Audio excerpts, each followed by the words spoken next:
Jewellery സഫ സ്വർണവർഷ gold purchase plan ആദ്യ നറുക്കെടുപ്പ് വണ്ടൂർ ഷോറൂമിൽ വെച്ച് നടന്നു.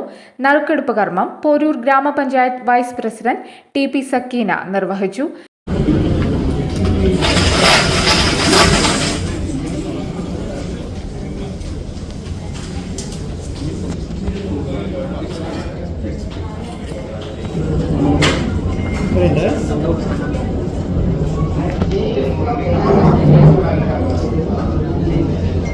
വണ്ടൂർ സഫ ജ്വല്ലറിയുടെ സ്വർണവർഷ ഗോൾഡ് പർച്ചേസ് പ്ലാനിൻ്റെ ആദ്യ നറുക്കെടുപ്പാണ് ഇവിടെ നടന്നത്.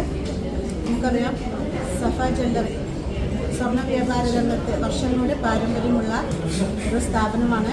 അതുപോലെ ബിസിനസ് രംഗത്ത് ഒരുപാട് കാലത്തെ പരിചയമുള്ള ഈ സ്ഥാപനം, അതുകൊണ്ട് തന്നെയാണ് ജനങ്ങൾക്കിടയിലുള്ള വിശ്വാസം കൊണ്ട് തന്നെയാണ് ഇന്ന് നവീകരിച്ച ഈ ഷോറൂം നല്ല നിലയിൽ മുന്നോട്ട് പോയിക്കൊണ്ടിരിക്കുന്നത്.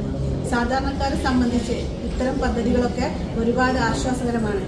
ഇനിയും സഫ ഗ്രൂപ്പിന് ഒരുപാട് ഉയരങ്ങളിൽ എത്താൻ കഴിയട്ടെ എന്ന് ആത്മാർത്ഥമായി പ്രാർത്ഥിച്ചുകൊണ്ട് ഈ ആദ്യ നറുക്കെടുപ്പിന്റെ ഉദ്ഘാടന കർമ്മം നിർവഹിച്ചതായി അറിയിക്കുന്നു.